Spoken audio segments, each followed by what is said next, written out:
Hello, everybody, and welcome to the Man Cave. It's Friday, and that's my favorite day of the week. I think Jeff's here with us. Let me pull Jeff online again with us this week. Hey, Jeff. How you doing, John? Good. You gonna have a drink with me tonight? Absolutely. What are you having? I'm having number seven, Jack Daniels. All right. I got the glass. All right. Uh, Ed, glad you could make it. I'm gonna hit this Knob Creek 12-year-old again because I'm getting low and I'm contemplating the idea of finishing this one off tonight. Maybe. Uh, Go for it. well, let me see how much is left after I shake out my normal pour here. Well, I don't see. There's not enough there for another glass, and actually, I'm a little short of where I normally pour there. So yeah, it's likely that I'm going to go ahead and kill this one tonight. This has been an excellent bottle of bourbon. This is a 12-year Knob Creek. Uh, it's just good. It's really good bourbon. It's the only bottle of that I've ever bought. So, cheers, everybody. Cheers. Let me get back over here to the comment screen. Saw Russ is in there having some single malt with us tonight, and Randy, the Woodford Reserve. I see Darren Wilson's with us tonight. He had that knob. He's having some of that Knob Creek last night.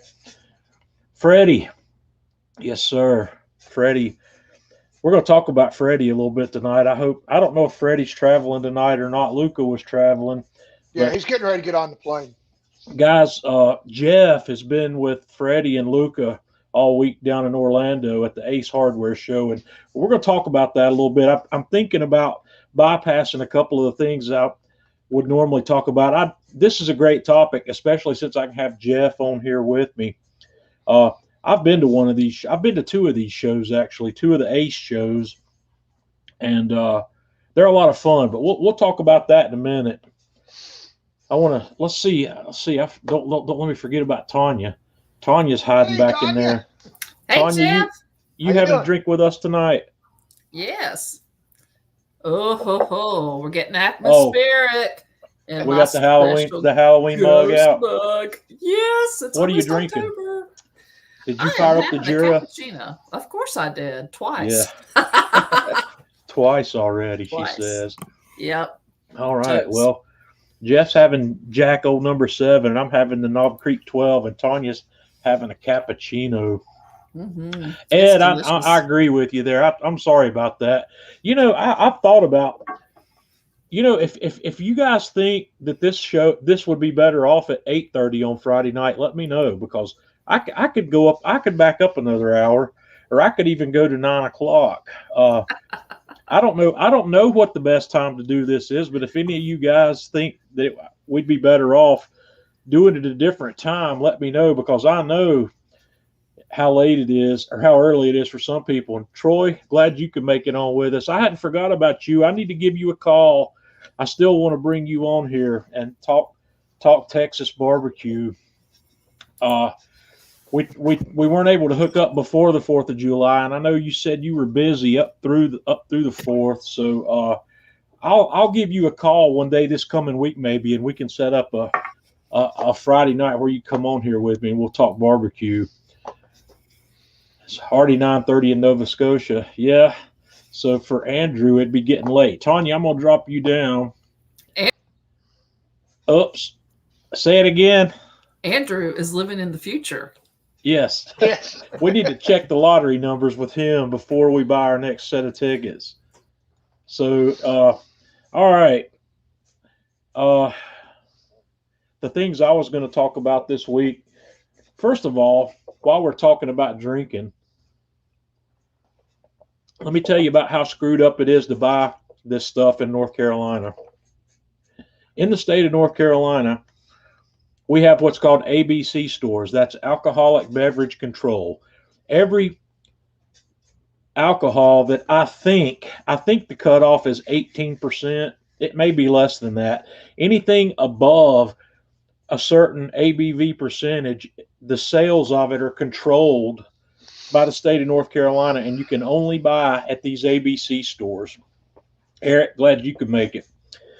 And that makes it difficult sometimes to get the really good stuff because the stores can't go directly to the source and cut deals to get their product. Everything's bought through the state, and the state ships it out of Raleigh to all the ABC stores in North Carolina. So it's really hard sometimes to come across the stuff that you really like.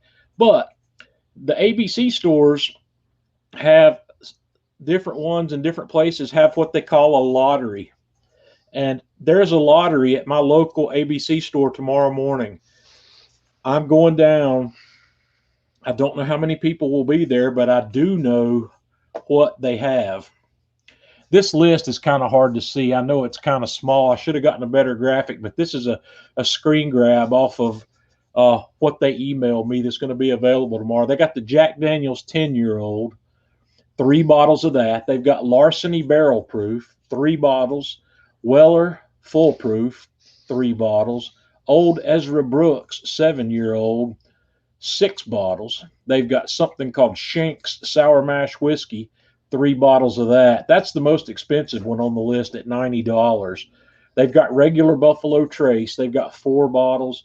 They've got this Knob Creek 12-year-old that I'm having tonight. They've got 3 bottles of that.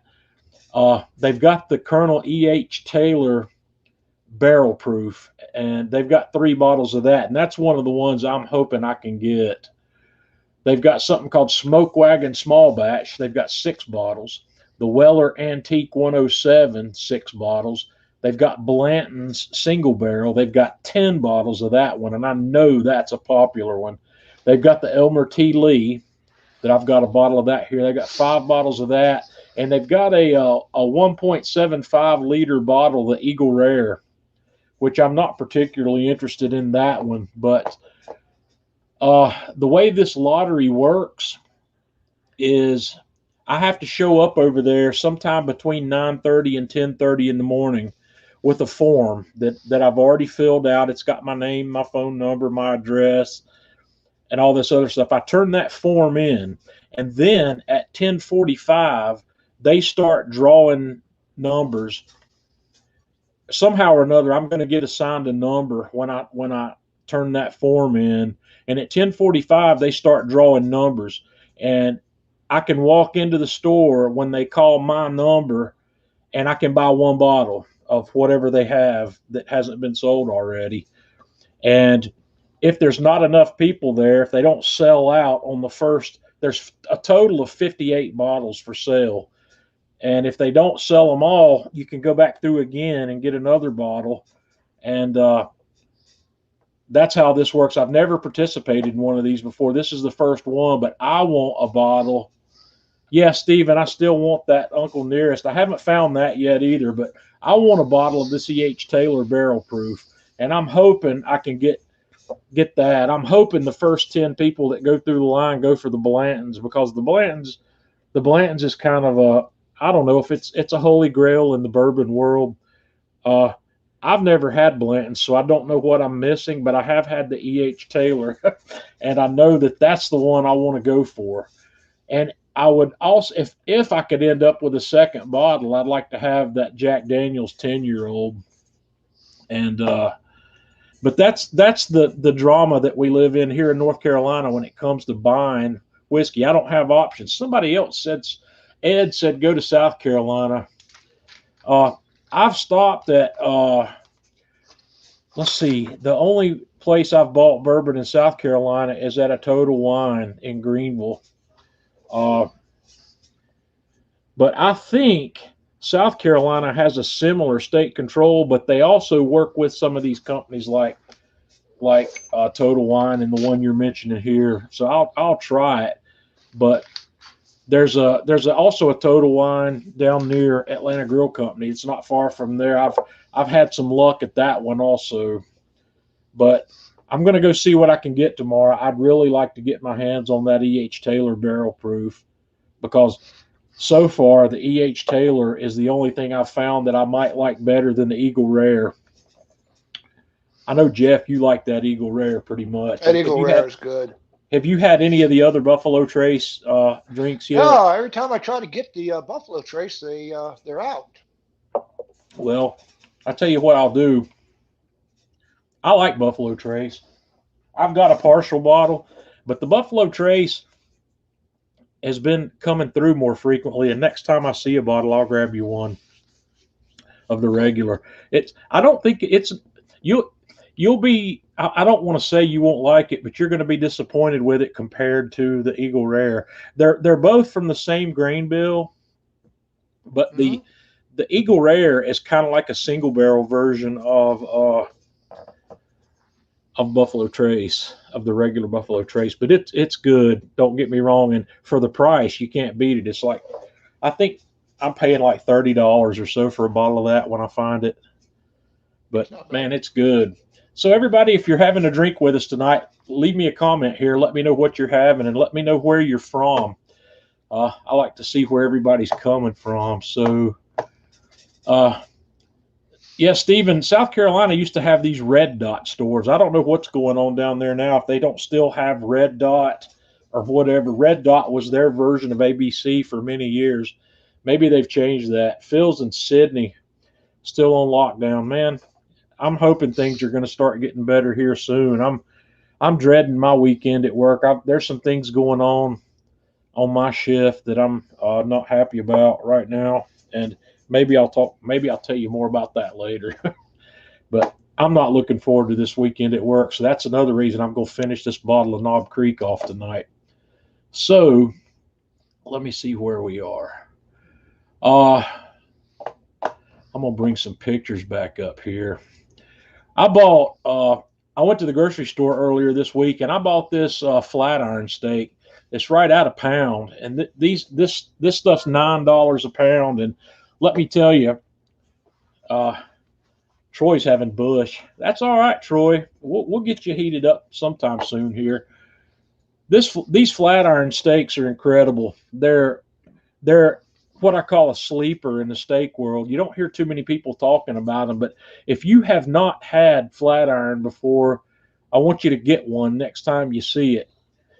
This steak is one of the most flavorful and most tender steaks you'll find outside of the big three. It's probably more tender than the New York strip. It's not quite as tender as ribeye, and not quite as tender as your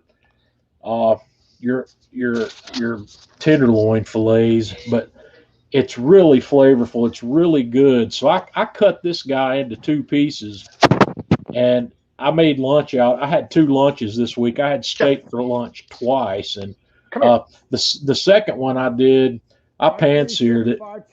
I cooked it outside with my induction cooktop and just seared it in some ghee, and it was really, really good. Have any of you guys had the flat irons before? Jeff, have you had flat iron? Yep. What do you think about it? Oh, it's a good cut of meat. Yep. It definitely is. So I've got my pictures in a jumble here again. I want to give you a quick update on the dry aging project. I started, we talked about this last week. I started the dry age this week with the Umai dry bags, and I started shooting this video. So what you see here on my counter, I'm holding up the bag that my dry bags came in, but I've got one laid out here, one of the big bags that's big enough to hold the whole ribeye. And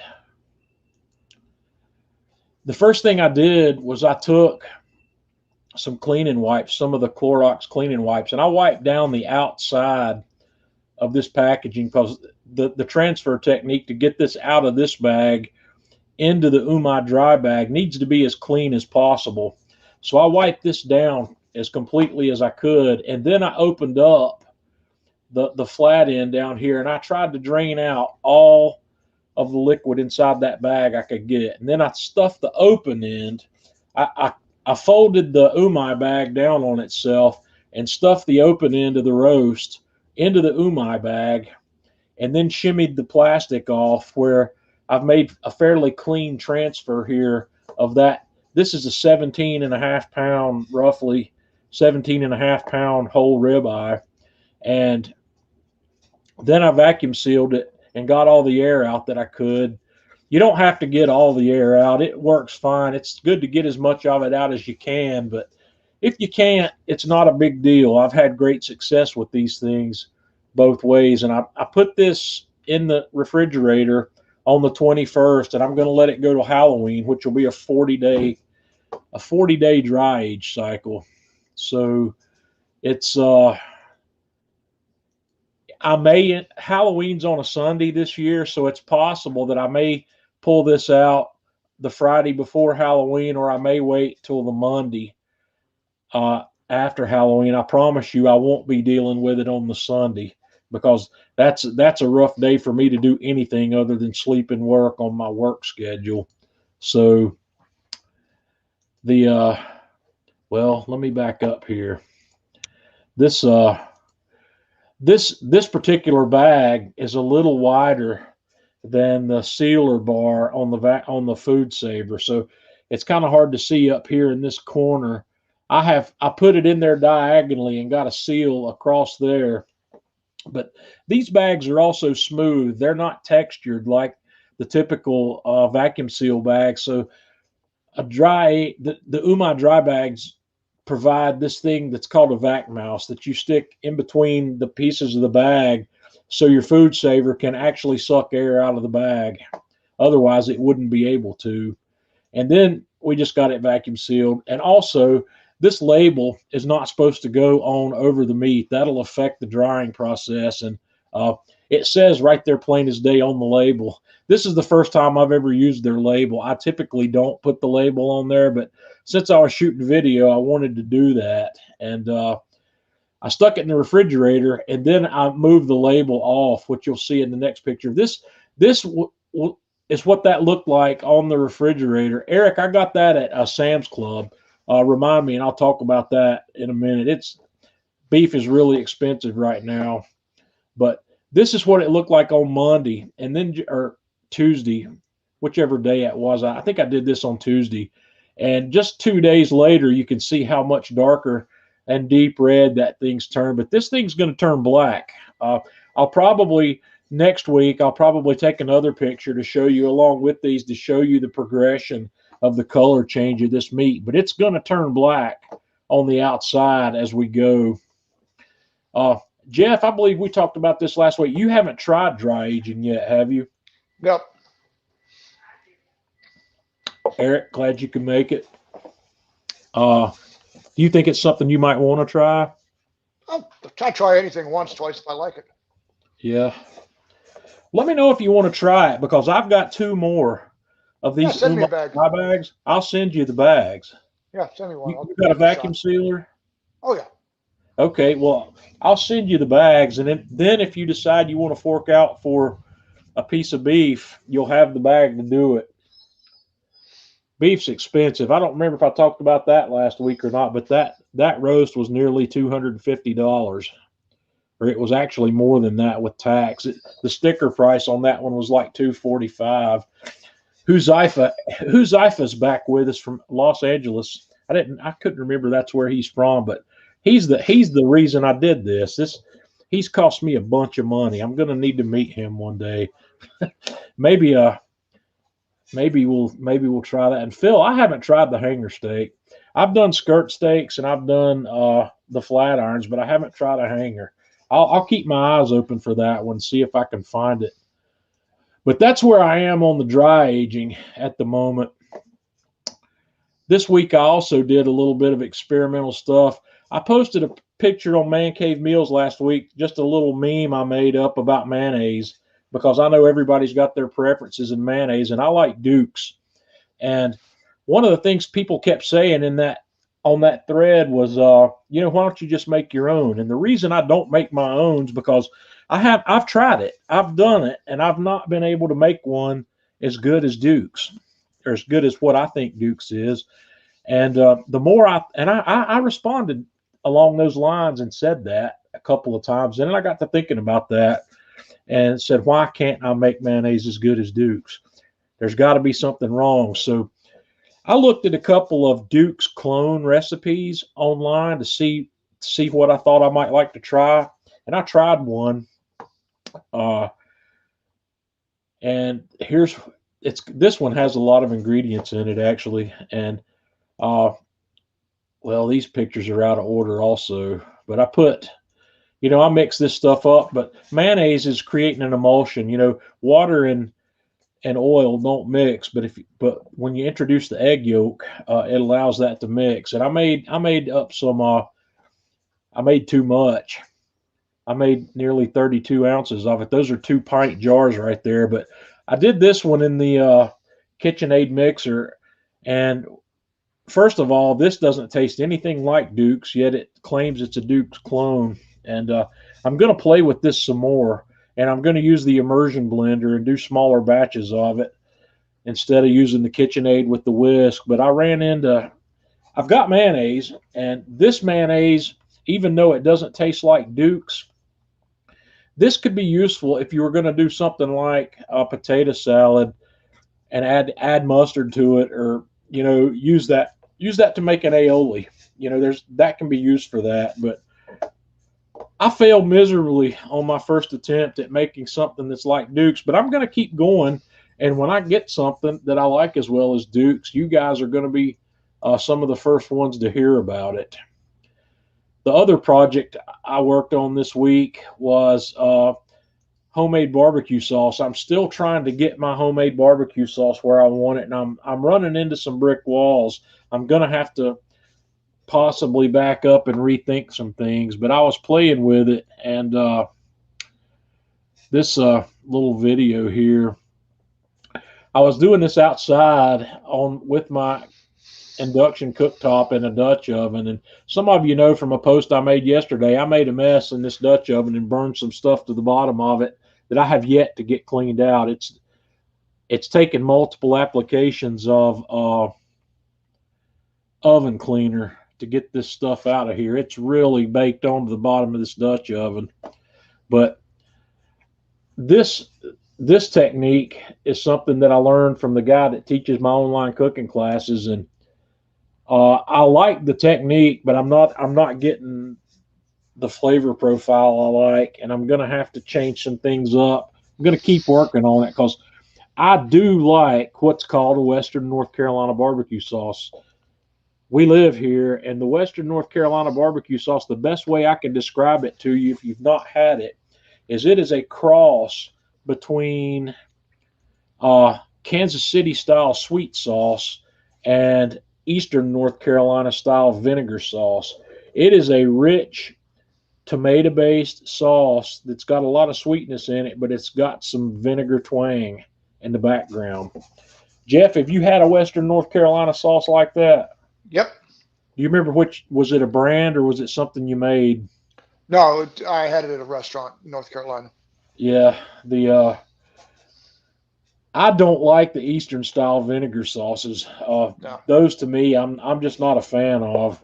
And I know that's a sin living in North Carolina, because that's the big thing, is that vinegar-based sauce. And I think that vinegar-based sauce works great as a mop when you're cooking, but it's not something I want to dip my meat in or put on top of my meat at the dinner table. I like the sweet sauce, and I'm working on it. We'll get there eventually. It's another one of those things where I'll eventually find a way. Let's see here. I'm going to stop with the cooking. I've got some pictures here today. I haven't put up a video this week yet. My video this week's going up tomorrow because I just made it today, and I ran into some other problems today that kept me from getting it edited and uploaded. But tomorrow I'm going to post on Atlanta Grill Company some fire roasted tomato soup that I made today. It came out really well. It's delicious. I fire roasted the tomatoes, onions, and garlic on the grill, and then made a tomato soup with it that just came out off the hook. So that video is going to be out next week. And what I wanted to talk about today was some gadgets, but I'm going to hold up on that just a minute because I want to talk to Jeff about his experience at the ACE show. What an ACE show is, it's an industry trade show. ACE hardware stores across the country are franchised, and the franchise owners are allowed to pick and choose a lot of the stuff that they sell in their ACE stores. And these trade shows are designed to put the ACE franchisees and the manufacturers together where they can look at the products that they have available to them. And Jeff was down there with Luca and Freddie this week, working Alpha ovens, working the Alpha wood-fired ovens at the ACE show. So, did you have a good time, Jeff? Was it fun? Oh, heck yeah! It was a great time. Let me tell you what, it was hot outside. We were outside, Tuesday, Wednesday, and Friday, cooking all day, slinging pizzas and meat and whatnot. But we got some time to get into the show, and there's some cool things that are coming out here in the very near future, or at least right after the first of the year, that I think are excellent. Well, tell us about them. Okay. First one up. I got to see your Aaron Franklin PK Go. Right. A PK grill. That thing is awesome. Well, I'm going to look at it. Okay. What they're going to do that you're not going to see yet is they are also building a second rack to hold the top, and it's going to fit underneath the grill so that you can have both the bottom grill and the top grill open and use them simultaneously. And that's cool. The whole design of the Aaron Franklin, they've really improved it over what you've seen in a lot of the PK grills. Mm-hmm. The racks, it's got like a sheet pan underneath to catch the ash, so you don't have that going all over the ground or the bottom of your cart. But yeah, you're going to be impressed when you see the Aaron Franklin. And like I said, just hold on, because that cart or that extra rack that they're coming out with to hold that top, that's going to be cool. Yeah, I went to Atlanta Grill Company when they got the new PK grill, the new version of I think they call it the PK 300, and I am impressed with that grill, but I didn't buy it because I still want to see the Aaron Franklin, and I'm not sure exactly when. I'm not sure when Gary and Jason are going to get that grill in. I'm not sure if they even know just yet. Did you hear anything about when that grill might actually hit the street? It's supposed to be hitting the streets, I think, next month. So okay, because originally it was supposed to hit in August. Yep. There's been a delay. They're making some design changes. Okay, well, I'm waiting because I think here's probably what's going to happen. I've got the PK 360 and I've got the PK Go, but I think I might part ways with the PK 360 and bring the Aaron Franklin grill in here. I don't need two of those grills. I might find a new home for my PK 360 and then bring the Franklin in. Well, you're going to be impressed with that Franklin. I'm pretty sure. I like the price point on it. I kind of like. I think it's going to be.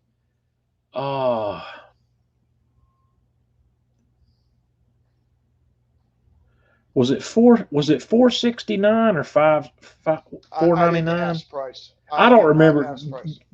Gary told me, or Jason told me last time I was at Atlanta Grill Company, but I'll buy it I'll buy it if I like it, and if I don't like it, I'm going to buy the PK 300.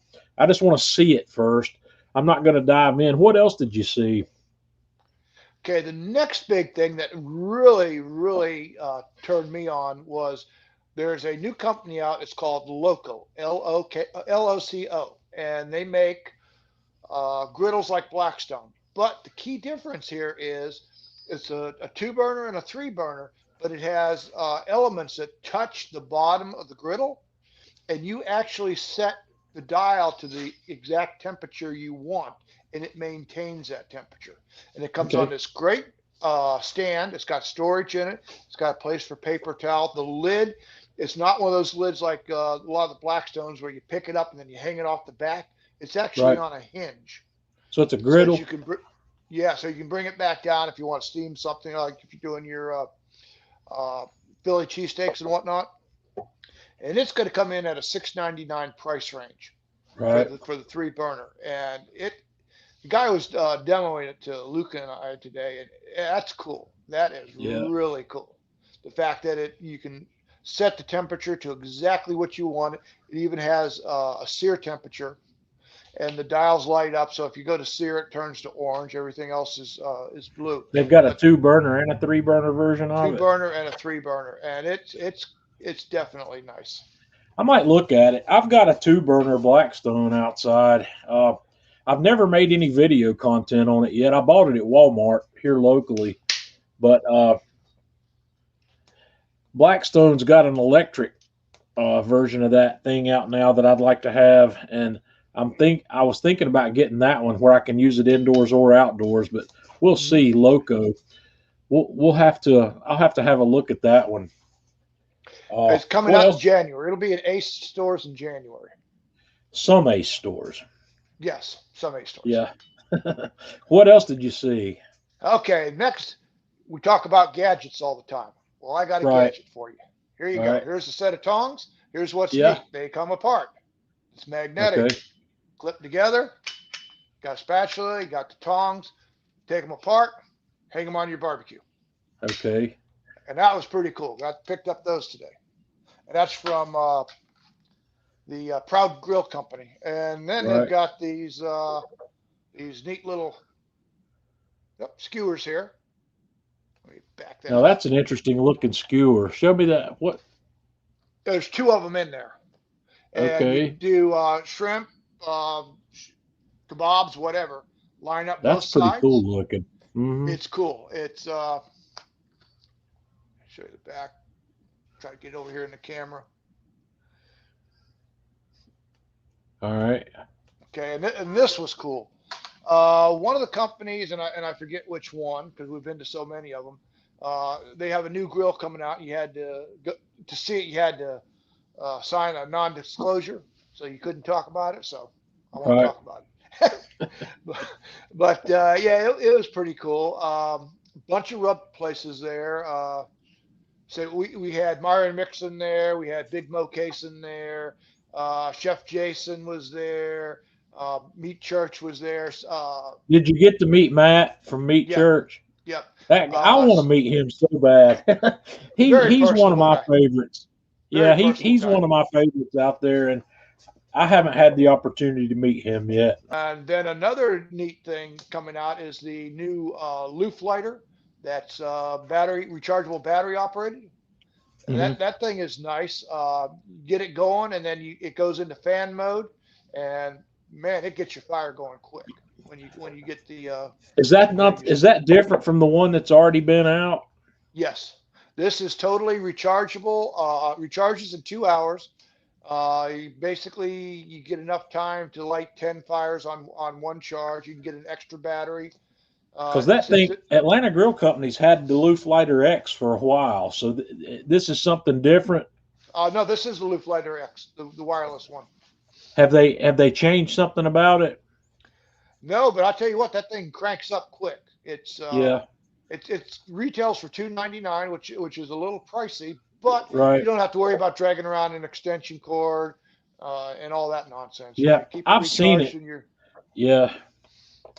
I've seen that before, but I didn't know if it was something new or if it's something, because I think Atlanta Grill Company's had that for nearly 2 years now. It's been on the shelf down there. Then it's not the X, because this is the one that's just now come out, and I've got that coming in about a week. Okay, they must have a revised version of the X, because it is the one that they've got down there is called the Loof Lighter X, and it's $299 also. So I'm curious if they've revised it somehow or another. Maybe they have, because I know originally they had some kind of issues with it holding a charge, because that thing, I've seen some video on it, but I've never had one in my hand firsthand to play with.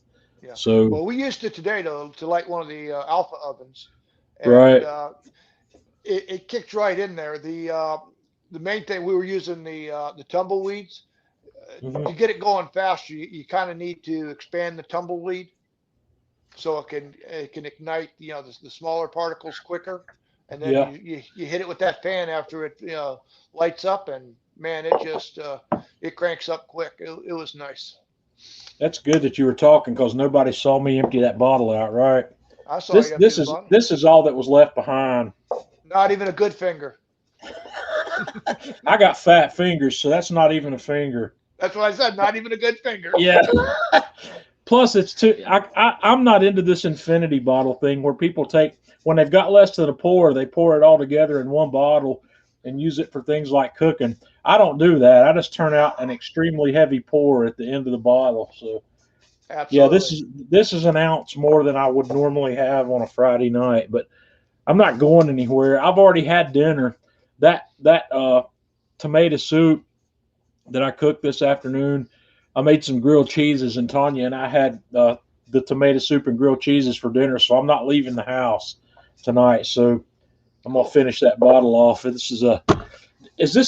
they call these dead soldiers, or is that just for empty Dead soldier, beer bottle? buddy. Dead It's soldier. dead soldier in my book. This is a dead general right here. That's better than just the average soldier. But yeah, hopefully. See, now that's going to clear up a space in my cabinet where I can bring something else in, and hopefully I'm going to come home with something nice tomorrow. I don't know what it'll be. So keep talking. Tell me what else you saw. You had to have seen more. Weber had all their grills out. Traeger had all their grills out. Did you get a chance to take a firsthand look at the Weber Summit Kamado? Did you stop to look at that? Yes, I did.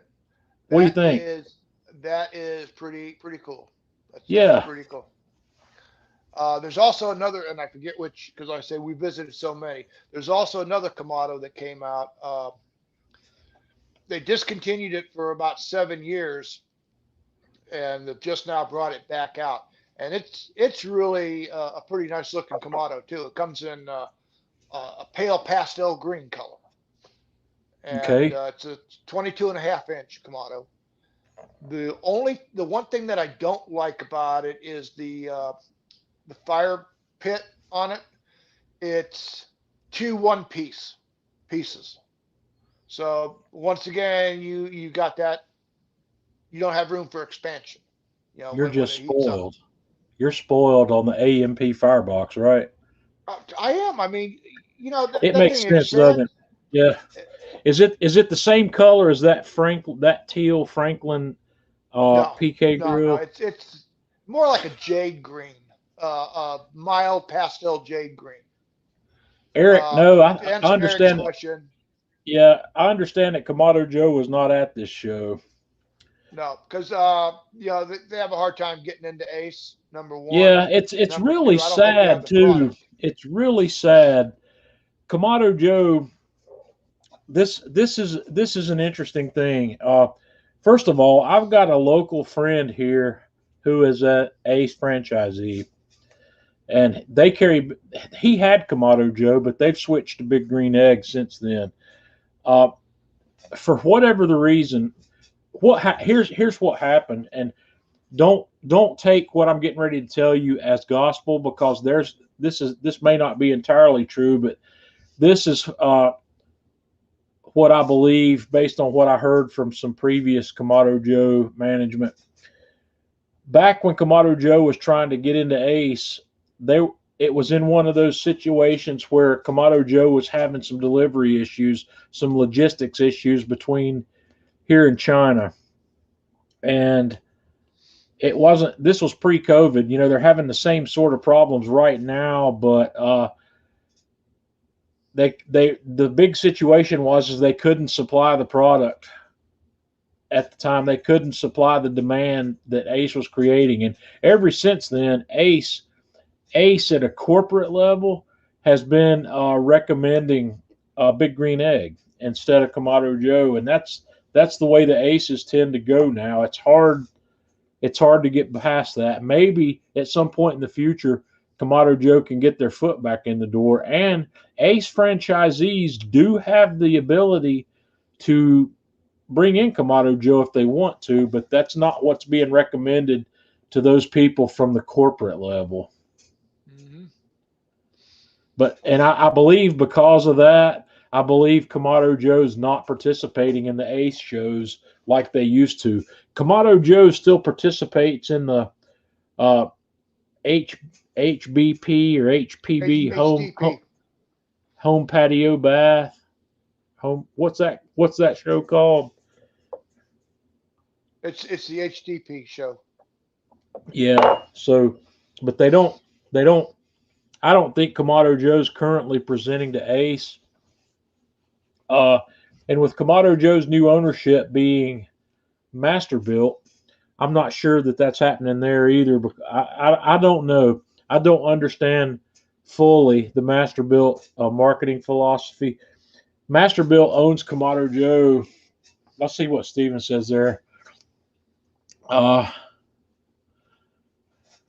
Yeah. So there's a lot of reasons that makes sense to me, Steven. But it's also difficult when you got your corporate people telling you need to go with Big Green Egg. And Russ, you're right there also. Big Green Egg has a policy. They can't carry both. I don't believe that Big Green Egg allows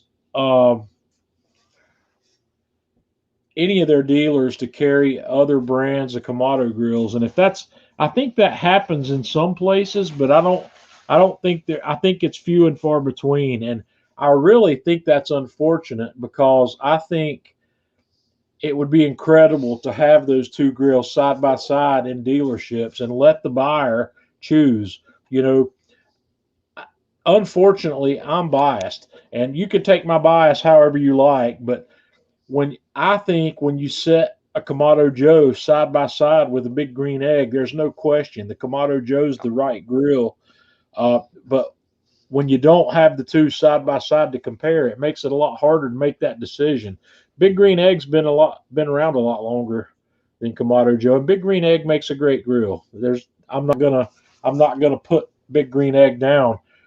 I could cook a brisket or a butt or ribeyes or whatever just as well on a Big Green Egg, but I prefer the setup that comes with a Kamado Joe. But anyway, I'm getting off track here.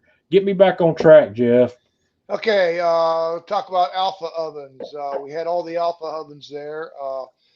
Man, they were very pleased with the amount of orders that they took. They took more orders the first day than they expected to take all through the show. I can't tell you how many people we had backed up at our corner lot there, waiting to get pizza or the other things that we were cooking. And Alpha has just come out with new tools. They're all aluminum tools, no wooden handles. It's great. I got to use them on this show. I'm hoping I'm going to have some of those here soon. Michael said he was going to send me a set of those. I'm looking forward to that because they do look really nice. I've seen the pictures. Yeah, I got the set, the small set for the one. The only thing that I'm missing is the rake because the one that they brought in was for the gas grill. So Michael's sending me the rake.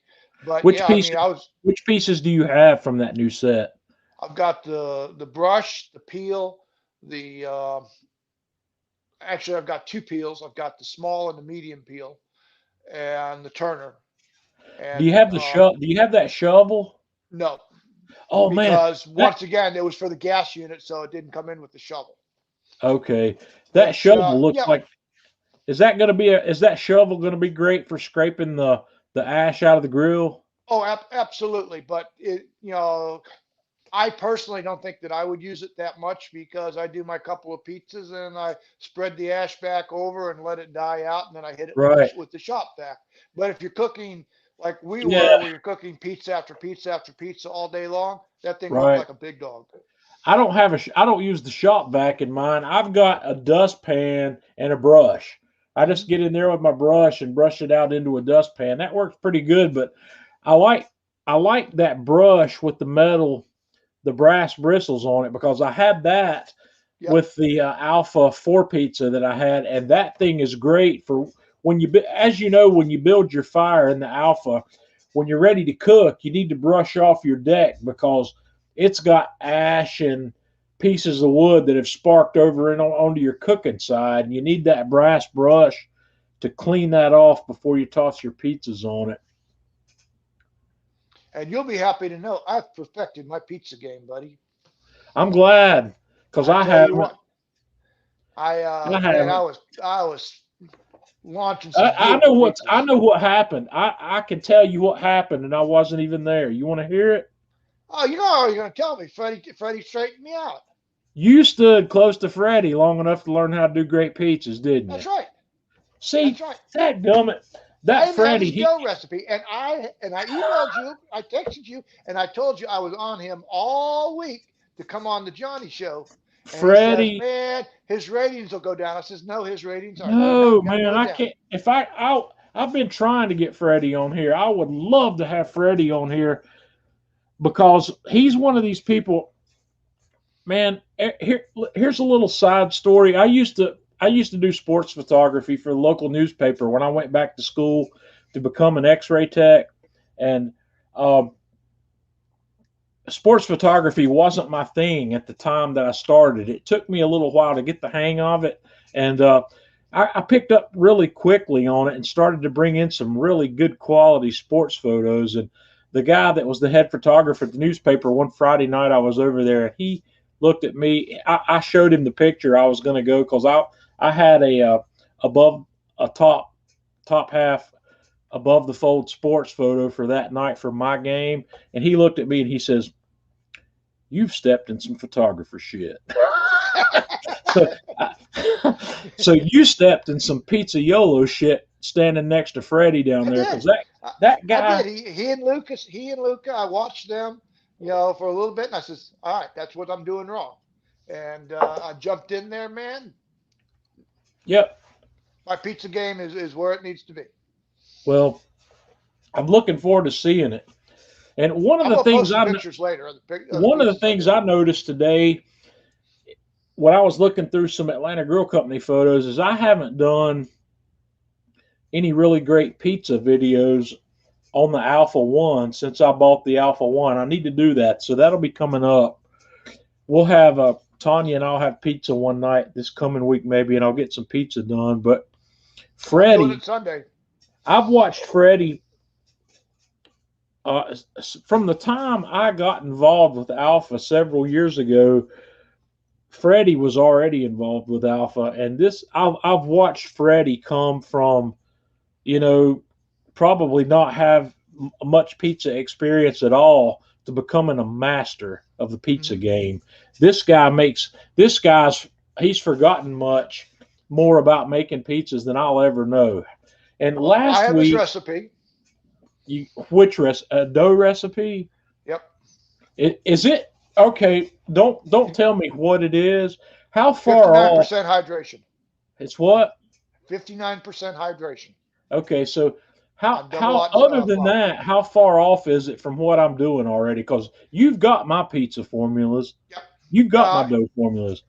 It's not far off. I think it's maybe a little less on the yeast, but Well, he's doing a longer ferment, right? He's doing yeah, 24 and yeah, it's longer he's doing the ferment. So Neapolitan style, and let me tell you what, they came out good. But I'm also going to tell you, Luca does a mean pizza. yes, he does. I know he does. I've been watching him ever He since does a he mean got the pizza, buddy. ever since he got the 5 minuti. I've watched him. I've watched him progress. You know, and his pizzas look better than mine too. I've got to work on that. Last week I talked about the modernist cuisine pizza books that are coming out. Well, I dug through my Amazon credit and some other funds I had stuffed in the mattress and was able to come up with enough money to order that. So that modernist cuisine pizza set, I'll have it whenever it finally ships from Amazon. Huzaifa says, any great channel for pizza on a Kamado? I've done pizzas on a Kamado. If you'll have a look, Huzaifa, at the Atlanta Grill Company,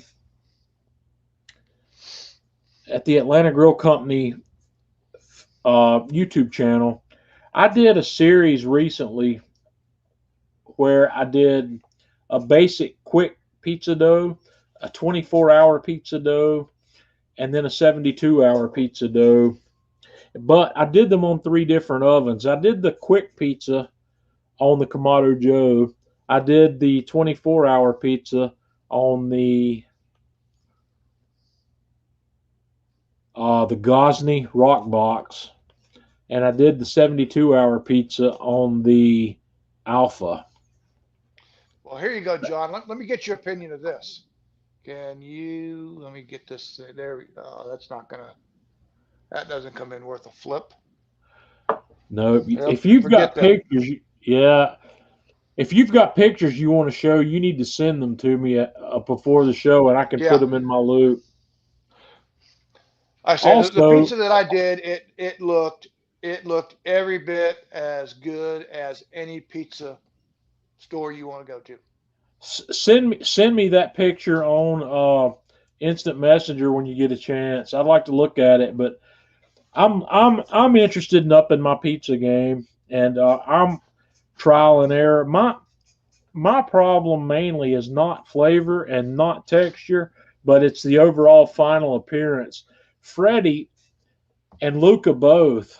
I got to give Luca credit also because he's got this leoparding thing. He and Freddie both have got this leoparding thing down pat. They're both really good at it. Mine are not as good, and I've got to sort that out. I've got to figure it out. I don't know. Maybe I can get Freddie to give me some tips on it. But I just sent you 4 photos. Okay, I'll check those out. But I'm looking for some better ways to improve the game. But other than Alpha, did you see anything else at the Ace show that you thought was just kind of off the hook? No. I say Traeger was there with all their grills, and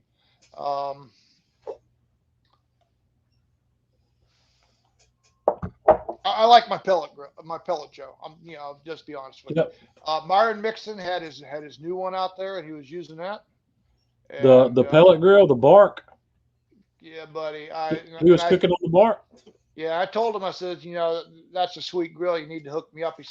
He says, hell, my wife uses that grill. He says, I can't get her to use charcoal because of lighter fluid, and she sure isn't going to use a stick burner, but she'll go out there and she'll fire up that pellet grill. That's the whole reason I ended up with my first pellet grill. I would not have a pellet grill today if it wasn't for Tanya. Let me bring Tanya up here for a second. Tanya. Okay, Tanya? Yeah. Do you remember our first pellet grill? I do. Okay, Tanya and I had been down to Atlanta where I think it was the first time I had taken Tanya down there where we met Bobby and Kevin Owens, who's now with Alpha, and a couple of other sales team people. When we were leaving, we stopped at the Perimeter Mall up on the north side of Atlanta, and we ran into a Traeger dealer in that mall who was out in the open area doing like a road show sort of thing. And Tanya's not a griller. Tanya's not interested in grills.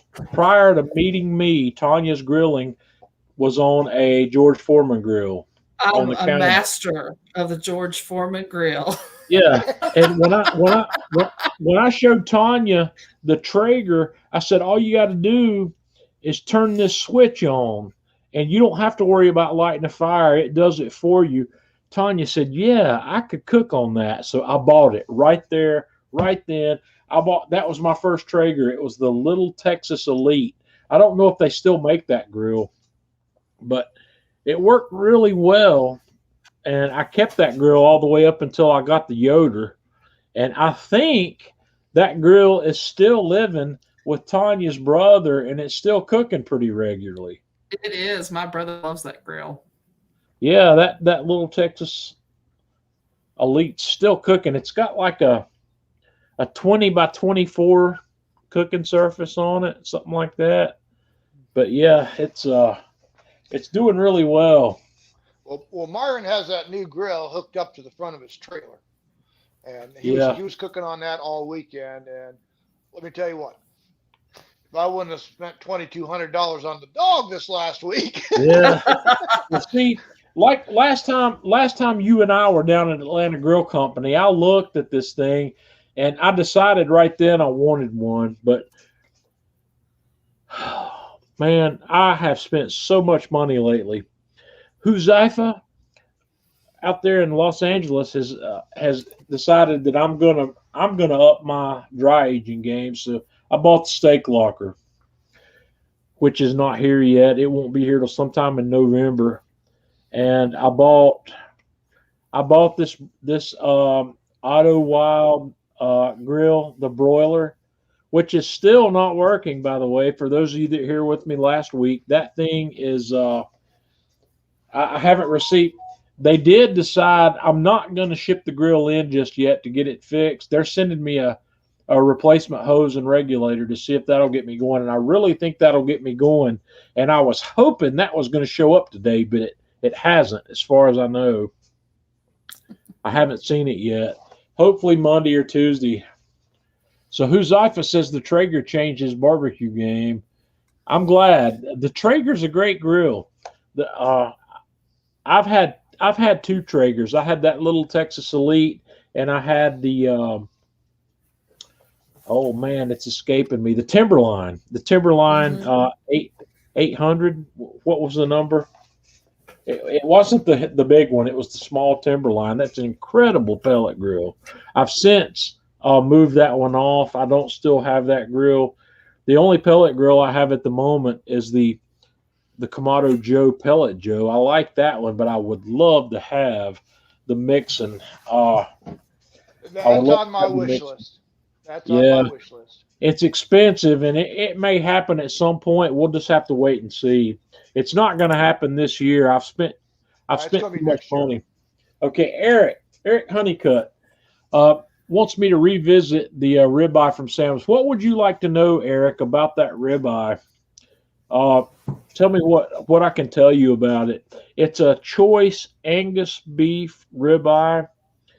It was roughly 17 and a half pounds. And hang on a second. Let me, I've got somewhere here in my, I've got a picture of the label that was on that. Let me find it. Here we go.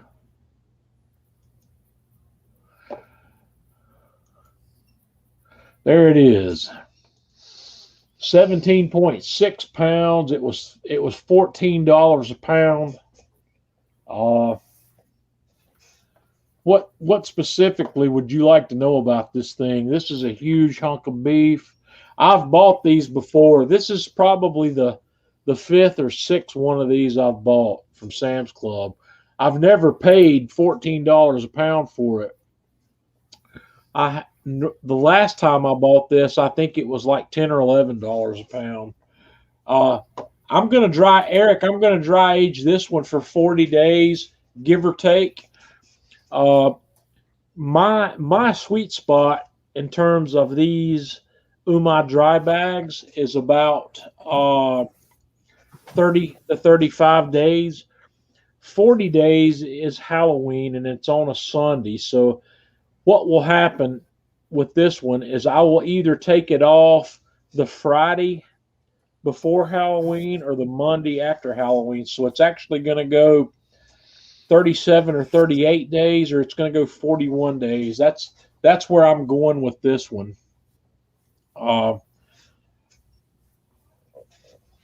The dry aging experiments that I've done at 60 days, I've not personally, I'm not there. And yes, I'm doing video on this. I'm making a video of this dry aging process. And the first video that I'll publish will be right after Halloween. I'll publish a video showing the dry aging process, what I've done, the pictures I've showed you tonight. Those came from the video I've made already. And when the video is finished, I'm going to show you, I'm going to break this guy down. I'm going to take a prime rib section out of this roast. I'm going to take probably, I don't know, an 8 or 10 inch segment out of that for a prime rib. I'm going to try doing a dry age prime rib. I've never done that before. I'm going to cut the rest of it into steaks. So beyond the dry aging video itself, I'm going to have a dry aged prime rib video, and then we're going to do some dry aged steaks. I may do a video where I cook one of the dry aged steaks on the Kamado Joe, and I may do the other one using that Auto Wild over fire broiler, because I really think there's some potential there. I'm going to video document as much as I can of this because I think it's important. I think dry aged beef is, I think the only word I can come up with to describe dry aged beef is sublime. It doesn't. I don't know of a better term. Eric, have you had dry aged beef before? Have you eaten any beef that's been dry aged for any length of time? If you have, you know what I'm talking about. If you haven't, I recommend figuring it out as quick as you can. See if there's a market near you somewhere that's selling dry aged beef. I'm not sure. I feel guilty because I don't recommend, or I don't remember where Eric's from. Here in North Carolina, we have Lowe's grocery stores. I don't know how far. Lowe's doesn't spread out nationwide, but one of the Lowe's grocery stores near me sells dry aged beef. They have a dry aging chamber in the store, and they have beef in there that's 30 to 40 days dry aged, and it's, like I said last week, it's really expensive. I don't know. I should have gone by there to see what they're getting for dry aged beef today, since beef prices are up. So yeah. Creek Stone, Whole Foods also. Eric, do you have Lowe's grocery stores in Greensboro? Because if you do, I would think Lowe's would exist in that area. If you do, you need to check your Lowe's grocery stores and see if they have dry aged beef. Whole Foods also does dry aged beef. Who? Whole Foods. Whole Foods. Yeah. If you have order it on Amazon Prime. Yeah, well, Eric lives in Greensboro. I'm sure there's a Whole Foods in Greensboro. If there's not, I know there's one in Winston-Salem. So if they have dry aged, check it out. And Brian, I don't have a Yoder anymore. I didn't hang on to that grill, but I had the YS 640. It's a beast in a lot of ways, and I didn't like it in a lot of ways also. So that's a whole nother story. But we're up at the hour mark, and I haven't run through my gadgets. I'm going to save gadgets for another video, I think. I wanted to talk about gadgets tonight, but you got Christmas coming up in a few months, and I wanted to present an opportunity to talk about gadgets. But I think what I'm going to do in the meantime, I've much enjoyed having this conversation with Jeff about what he saw at the Ace show. That kind of thing is more compelling, I think, than the gadgets I was going to talk about. I'm going to post something up on the Man Cave Meals page this coming week. I'm going to ask you guys to tell me what your favorite gadgets are, what your favorite accessories are for using or for outdoor cooking and grilling. And I'm going to compile a list because everybody doesn't have all this stuff. And I wanted to show you a few things. Some of the things that I had on my list, I'll run through a couple of pictures right here real quick. I was going to talk about, let's see. Whoops. Okay. This grill grate thermometer lays flat on your grill and tells you your grill grate temperature. And this is a basic oven thermometer. I like having this available. instant read thermometers. Everybody should have one of these, and these are three that I have. I've got the ThermaPen 1, I've got the Javelin Pro, and I've got the ThermaPro. This is a $100 thermometer up here. This is a $50 thermometer, and this is like a $30 thermometer. They're all equally capable. The ThermaPen's the cream of the crop. The Javelin is my go-to at $50. That's the one I like to recommend, and this is the one if you want to save a few bucks. I think everybody should have an infrared thermometer for checking surface temperatures. This is perfect for checking the surface temperature of a soapstone or a cast iron griddle or pan before you're going to cook on it. You'll know for sure if your temperature is where you need it to be. Hey, John. Yeah. Let me interject something on that infrared. Make sure when you get an infrared that you get one that's of a higher temperature than 600. Right. Because 600 is not going to do you anything. Exactly. I've got 3 of these, and one of them I was missing at the time I made this photo this morning. This is the yellow one here. The yellow one here is the ThermaPro, or it's the ThermaWorks IR gun, and this is the one that came with my first Alpha oven kit.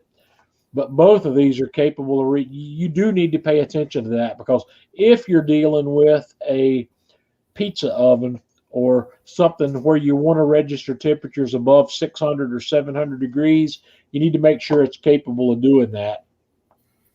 The one that's missing from this photo is the ThermaPro, and it's about $20 or $25, but it'll go up to 1,000 or 1,100 degrees also. And I love my little portable induction cooktop. This is one Tanya bought me for Christmas several years back, but this thing's real easy to take outside, plug in, and I've got a burner I can cook on. And I like having this because I can boil water outside, or like the pictures I showed you earlier, that barbecue sauce I was making, that had a lot of vinegar in it to start with, and that vinegar's boiling off. You don't want to do that inside if you don't have to, because it smells up the house. And I was going to show you this big spatula. This is a Pit Boss version of a huge spatula. This is like $20 at Walmart. Traeger makes a $50 version of the exact same thing. I love my cast iron cookware that's not your typical pan. This is a pan that'll work on the grill. It'll work in your Alpha oven. It'll work in a wood-fired oven. This is a 9x13. This is one of my favorite things to cook in. These small pots, these are like half a quart. These are great for heating up sauces, for melting butter. Small bean pots, you toss them on the grill with your food. The cast iron one here is a Lodge, and the stainless steel one here is an all-clad. But both of these guys, if I want to melt something or if I want to heat up some sauce, I put the sauce in there or put beans in there or whatever and throw it on the grill. You don't want to put cold sauce on hot food, so you want to heat it up first. This is another one of my favorite things. It's a Barron's brand, Behrens, and I think these are available at Lowe's and Home Depot. This particular bucket is an 8-gallon what's the word I'm looking for? Galvanized steel bucket. This is great for dumping hot ash or hot charcoal in. There's another picture that's supposed to be there with that. Here's I dump hot coals in that sometimes. Put the lid on it. It snuffs the coals out. I can dump that right back into my firebox and keep cooking with it. Another one of my favorite accessories is this Yeti. This is called is this called the loadout bucket? I think so. Can't remember what Yeti calls this bucket, but this is a super heavy duty 5-gallon bucket. The lid is optional. You don't have to buy the lid with it, but the lid's another $20 or $30. And I use the Yeti bucket to store my pellets in. I've got 2 of these actually, and 2 lids, and I use one of them for storing pellets in for the Pellet Joe, and I use the other one when I want to do a long brine on something that won't fit in a small container. I put it in. I've got this beverage cooler out here that I use that I can fit this bucket in, like if I wanted to brine a turkey or if I wanted to brine multiple whole chickens. These Yeti buckets work great. Culinary torch. I've just recently bought a new culinary torch that fits on top of these butane cans, and this thing works great. I bought this. This is nice to have because you can use it for lighting your fire starters in your charcoal pile, and this is also good. You can sear a steak with this. I seared one of the two flat irons that I cooked this week. I cooked it sous vide, and then I seared the top of it with this. It worked great. But this will also do creme brulee, and that's something I'm going to be working on soon. So stay tuned for that. I'll probably do a video on creme brulee. I think everybody should have a Weber charcoal chimney, even if you're not cooking on a Weber grill.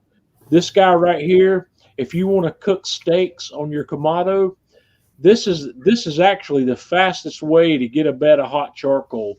This is much faster than putting fire starters in your firebox or using a torch in your firebox.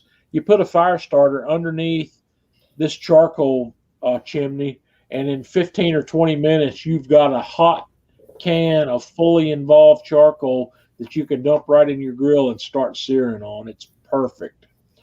And then one of my favorite accessories is the fireboard. You guys know how much I love this. I use it to run my grill for just about everything I do except for direct grilling. And that's where we are on that. So that's a quick run through of what I was going to talk about in terms of accessories. But we'll have another show on accessories, and I'm going to get your feedback on what you think is must-have accessories for your grill, because the Christmas season's coming up, and I want you to be thinking about things you'd like to have or things that you think other people should have. What are your favorite accessories? So if you've got, leave me a comment here if you've got a favorite accessory that you think people shouldn't do without. Let me know what that is so I can talk about it. I may have experience with it, I may not. And if you mention it, you know how I am. I may end up having one. Tanya, you'll need to pay attention to comments that come in on this video in case Santa Claus is watching, okay? Well, I would like to point out also that in addition to having a great response to this, that John actually gets a lot of messages during the holiday season saying, "Hi, John, what should I get my husband, wife, dog, etc. for their Kamado?" Yeah. It's true. And one of these days, I'm going to put together an official list of the really right stuff. If you go to the Man Cave Meals page on Facebook, and the link is up here in the upper left-hand corner. If you guys aren't following me on Man Cave Meals on Facebook, please follow me. There's my shameless plug for tonight. But if you go to that page, and if you'll do a search for hashtag MCM Really Right Stuff, it will pop up a list of stuff that I highly recommend. Anything that I've ever posted about on Man Cave Meals and given it that hashtag MCM Really Right Stuff. It's something that's definitely worth having, or something that's definitely worth looking at. I take those hashtags very seriously, and everything that I've hashtagged with that hashtag is something that I own, something that I firmly believe in. And they're also mostly, with a few minor exceptions, are things that I've paid money for, not things that I've been given. There's if I had, yeah. Look in the chat box to see if I got that hashtag right so I can post it. I don't see it in the chat box, but it's hashtag MCM Yes, that's it. That's the hashtag. If you'll search that hashtag on the Man Cave Meals channel on Facebook, you'll see a lot of stuff I've posted about that I think is essential. Well, I won't say essential. It's high on the want list. There's not a lot that's essential. What's essential is a subjective term. Would you agree with me, Jeff? Oh, absolutely. Yeah. John, I practice the N+1 theory, Yeah. Yes, it's let's see. That's kind of like, it's how many grills do you have? It's N+1. Well, I've got one more than I need, but one less than I want. N+1. Yeah. Works every time. And the nice thing about it is, like you and I, we have great whites. I mean, they fully support us in our hobby. I don't think Kathy has ever said, no, you can't buy this for your barbecue hobby. And I pretty much get, everything I want.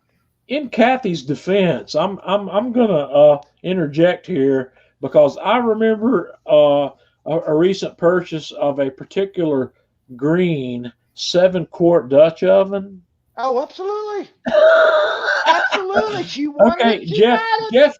Jeff bought Kathy the 7-quart Le Creuset Dutch oven.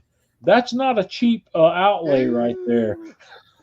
Well, now, John, in the Le Creuset, we've got over about $1,100 invested so far. Well, here today, let's see. I'm just going to show you. She wants it, she gets it. This is what I'm working. This is what I'm working on cleaning out. And I needed a Dutch oven today for the soup that I was making. And I thought to myself, I'm going to have to run out and buy another Dutch oven, because that one I'm not going to get cleaned out in time to use for this. And then I remembered, I've got another Dutch oven, and it's one that Tanya bought for me. It's a Staub.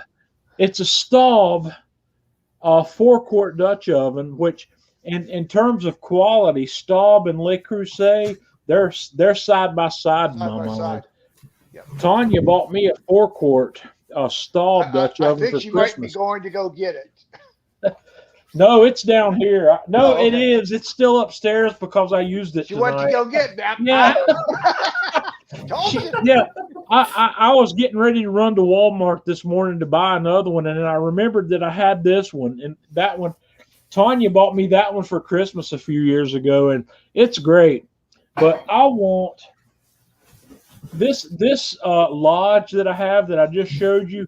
That's the one I recently dropped the lid on, and I've chipped a piece of the enamel off the lid. It's going to rust.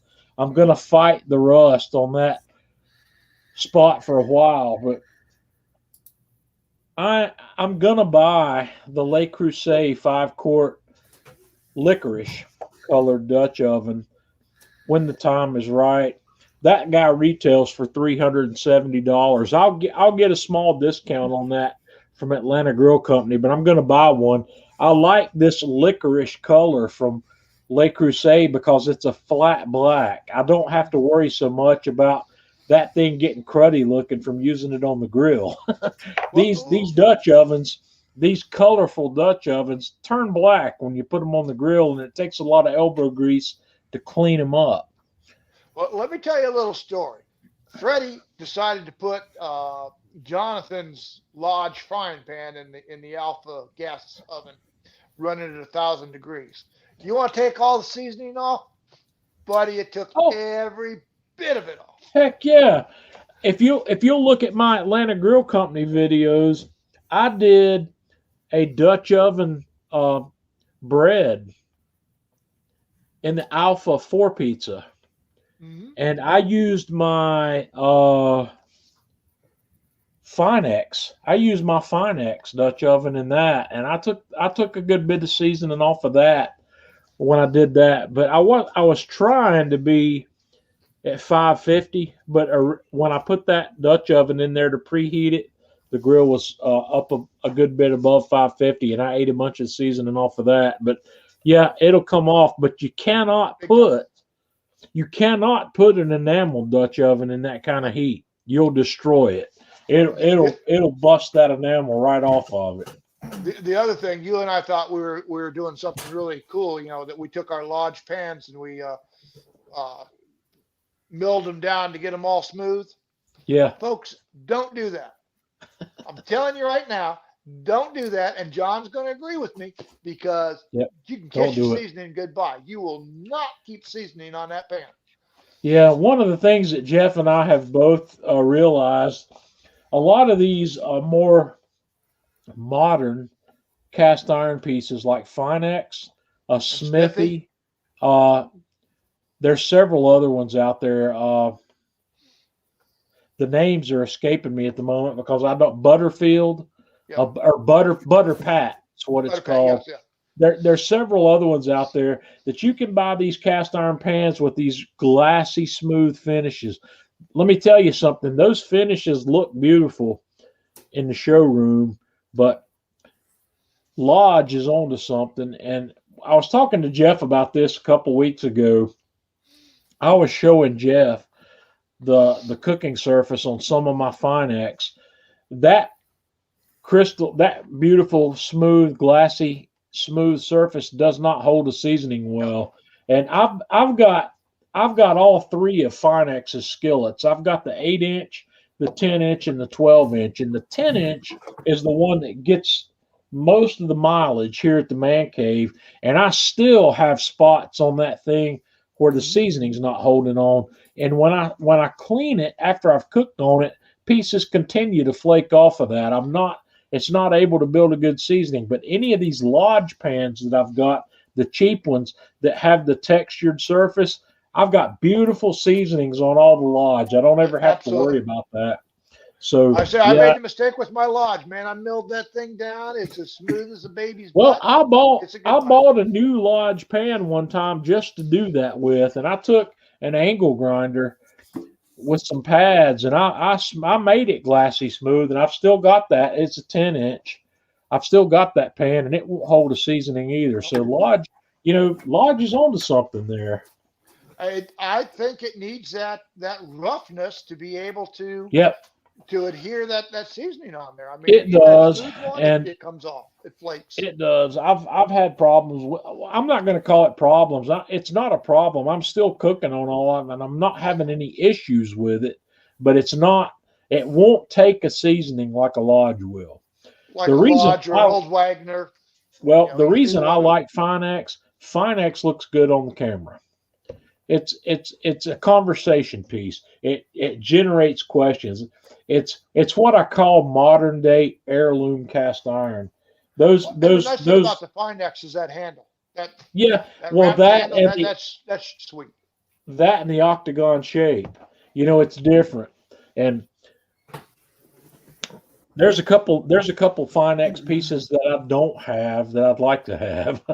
They've got a griddle that I'd like to have because that griddle will fit on the PK grill, and that griddle's $200 some.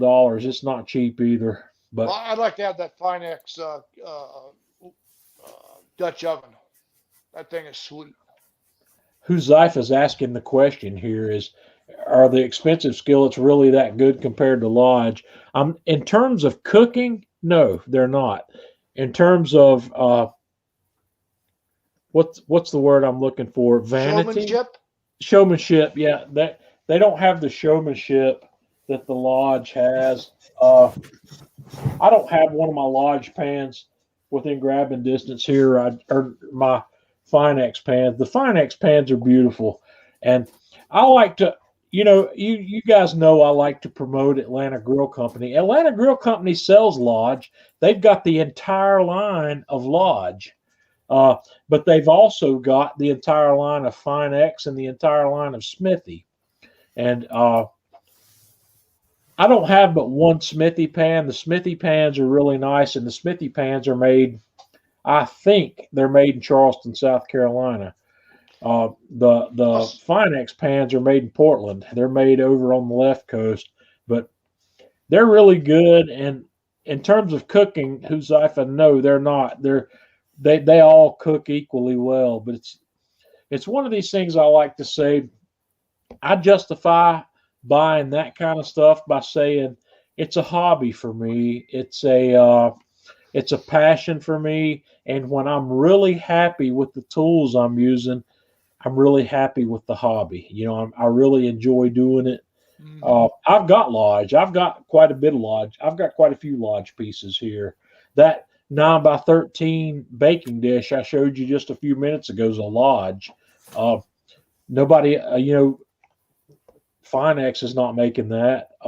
Smithy's not making that. Butterpat's not making that. But that's a really utility piece. That's something I love cooking in. I've cooked a lot of stuff in that. I've cooked. I don't know. The last thing I cooked in it was some bacon, but I haven't cooked a lasagna in that yet. Tanya, we got to have lasagna sometime soon. Well, I have a really good lasagna recipe. Yeah. I don't think any other manufacturer has the overall models that Lodge has. No, Lodge is great stuff, and I've not seen a piece of Lodge that I wouldn't cook with. I've got a lot of it. So no, the answer is no. You can be happy with whatever cast iron you choose to buy. Don't buy a cast iron based on a more expensive piece being a better tool to cook with. And Tom, yes, those Lodge loaf pans are great. I've got several of those. I bought 2 of the new ones from their.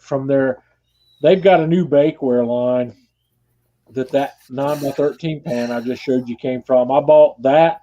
I bought it's like a 10x15 pan. I've done focaccia in that one, and it can double as a griddle also. And I bought some pie pans out of that line. So yeah, Peter, I've got some Griswold. I don't have any Wagner. I've got a couple of Griswold pans that I've bought, obviously secondhand, and I've restored those. And I bought some number 8s and some number 5s, and I got lucky and got some really good ones. And I gave my mom a pair and my sister a pair, and I haven't been able to come up with another pair for myself just yet that are as good a quality as those. I like the Wagner, or I like the Griswold, because they're thinner cast iron. They're thinner than the Lodge. They heat up more quickly. They're great for quick cooking. They're great for eggs, fried eggs. They're great for cooking sausage in, or just anything. You could sear a steak in those guys as well. So the thing about the vintage cast iron is you're going to pay a premium price for it to get one that's in good shape. If you'll go look at eBay, if you'll do a quick search on eBay for Griswold cast iron, you'll see right away that you're going to pay close to what this Finex stuff costs for an 80 or 100-year-old pan. And if the nostalgia value is good enough for you, then buy that. I've gotten lucky on a couple of purchases. I've bought a couple off of eBay that looked to be in horrible shape, and I took a gamble on those to see if I could restore them myself, and I was lucky. I got some that were restorable, but you're going to run into what I call a lot of spinners, pans that people have tried to restore by putting them in high heat to burn off all the crud on them, and that warps the pans to where if you sit them on a flat surface, they won't sit flat. They'll wobble and they'll spin, so they call them spinners. So if you're cooking on a glass cooktop or a smooth cooktop, they're no good. If you're cooking on a natural gas cooktop where you've got those prongs, these things will sit fine on that stuff. So it depends on what you're cooking on as to whether or not a spinner is worth having or not. But most of the people I've come across are collectors. They're buying that stuff for a collection value rather than to cook on it. I'm buying mine to cook on. So, I'm not a collector of cast iron. Every bit of cast iron that I have here sees heat in the oven pretty regularly. Yep. I say And I've man, got Smithy, I've got Wagner, I've got Griswold, I've got Lodge. I use them all. But the Griswold and the Wagner, I mean, they're great. I've got my my wife's grandmother's Wagner. That thing is non-stick, yeah, non-stick. yeah, I'm the same way. I'll do something. You don't see me using my Wagner or my Griswold as much. You see me. Let me just be upfront with you. You see me using the Finex because Show I color. try to support Atlanta Grill Company, and even though I paid full price for all of this Finex that I have, I'm still trying to support the company out there that I like, and that's Atlanta Grill Company. And Atlanta Grill Company did not give me any of this Finex. I paid for every piece of it that I have except for one, and that's one that Tanya bought me. Tanya bought me the Dutch oven for Christmas one year, but I try to support that company. You know, whether even though I paid for it myself, I believe it's just one of these situations. You guys all know what I'm talking about. There's a company you like, you want to support them. So when you see me cooking, I'm trying to use the stuff that will help them. I've got Absolutely, one. and it's a small town. It's a small town company. It's not a Right. chain, and I mean, you cannot beat the customer service that You Atlanta Grill can't. Company gives you. It's just amazing. I've never ever dealt with a company that I like as much as I like those guys. And yes, they pay me, but what they're paying me to do is to make video content, and that's what I get paid for. And I write blog type posts that go on their Facebook page, and I make video content, and I get paid for that. I'm not getting paid to do the promotional stuff like Finex. Every now and then I get something from those guys. They give me something that I promote, and I tell you that. I'm upfront about it. I'll say Atlanta Grill Company sent me this product. So, pay attention to what I say when I'm showing you something, because I'm not going to show it to you and I'm not going to praise it unless I believe in it one way or the other. That's one area where I'm going to be straight up with you every time. But anyway, guys, we're going way long here. I didn't mean to go this long. If you've got a gadget or an accessory that you like, leave me a comment. Let me know what it is so I can make sure that we talk about it when I come up on that. I'll do that. Maybe, see, this is September. We're still in September. Maybe the 1st of November, I'll come back and we'll revisit the gadgets thing and talk about everything. Jeff, you send me the list too. If that's, I want you to use that song before you tell me how great it is. I tell you what, I like the fact it separates. It's a magnet, boom, back Yep. together. You're ready to rock and roll. I've got a favorite tong myself, and it's the Weber from the Weber Style series. I've got a favorite tong, and unfortunately, that's not something they sell at Atlanta Grill Company. Well, before this, my favorite tong is the Costco special. It's the Yeah. industrial tong. It serves all Yep. my needs. Well, I like the scalloped edges on the Weber, and it's just a good overall piece of equipment. I bought the Weber Style set that had a tong, a fork, a spatula, and there was a fourth piece. I don't even remember what it is because I don't use the fork, but I use the spatula and the tong frequently. But anyway, guys, thanks for hanging out with us tonight. Let's see. Slot dog, yes, for the win. Slot dogs. Yep, I love the slot dog. Yep, Tom knows that. Tom, the first time I met Tom, I had the slot dog in my hand. I had just gotten it. I had been to a trade show. It wasn't an ACE show. It was that HPB show in Atlanta. And I hadn't, from the time I went to the show, we all got together at a hamburger place in Atlanta for dinner one night, and I hadn't been back to the hotel yet. So everything I had picked up at that show that day, I still had with me at dinner. And I was showing the slot dog, and I was telling everybody this is the next big thing because that's what the guy that gave it to me told me. He said this is the next big thing. But here at the Man Cave, it is the next big thing because Tanya won't eat hot dogs any other way anymore. It is my second favorite grilling accessory. Well, Steven, I'm her first favorite grilling accessory. That's exactly right. You're my first. Steven gave us that hot dog thing a couple of years ago. It's not the slot You know, dog, but it's very simple. Yeah, and I feel guilty about that. Steven, if you're still watching, I've got that still, and I need to make a hot dog with that. It's great. I mean, it's good as a slot dog.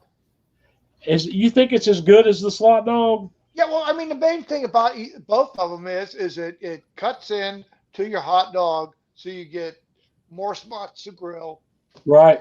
It's great. I mean, either one of them is great. I've still got that one, so maybe we'll do a side-by-side comparison because I know Tanya's not going to like that one as good as she likes a slot dog, but we'll do it. When you read the instructions on it, just read instruction number 1, and you'll start laughing. Okay. Well, John. Because you know what instruction number 1 is? Say what? Do you know what instruction number 1 is? Okay, try again, Jeff. Do you know what instruction number 1 is? No. Do not insert any body parts. I kid you Tanya. not. Okay. I'd like to point out that I am a woman of science and reason. So do one and do one. I'll compare them and scientifically decide which one is the best. Well, Tanya's going to be happy no matter which one I do because of the chili and the pimento cheese that goes on the hot dog. The hot dog itself is secondary to what we eat here. I think the slot dog puts more cuts into your hot dog than what Steven gave. But either one is going to produce a good hot dog. It really we'll do it. All right. Beth says here, do the spiral dog using the bamboo skewer. Beth, this gadget that Stephen Hickey gave me, it does that, but it's an automated version of that exact same hot dog. And I think Beth likes the hat. This hat's awesome. Well, speaking of that hat, I was going to wear my PK hat because I picked up one at the show. And I was going to wear it just to rib you on that. Did you get one of these in Orlando this week? No, I got the black one with just the PK emblem on it. I've got mine's navy blue. I bought both of these at Atlanta Grill Company. So I love this hat. This hat's awesome. That's just, I don't know, that's epic. Epic's the only way I can describe that. Also, speaking of which, they had a steak cooking contest, and a woman won first place on a Trinity grill. Was it a SCA cook-off? I don't know. They're using SCA rules, but I don't know if it was a sanctioned SCA cook-off. Well, but anyway, they had about 40 contestants, and only one woman entered, and she won it on a Trinity grill. Was she cooking with grill grates? I don't know. I'm just curious because I think grill grates are a requirement to win an SCA cook-off. Because if you want the really good crisp grill marks, I totally agree with you. Yeah, that's the only way to get them. Well, all right, guys, we gotta shut down. We've gone longer tonight than I've gone in a long time. I appreciate you hanging out with me. We'll be back next Friday night. If you have any suggestions for topics that you'd like to see covered on a Friday night live from the Man Cave, please let me know what they are. If you would like to come on live with me on a Friday night, please let me know. I'll be happy to have you on with me.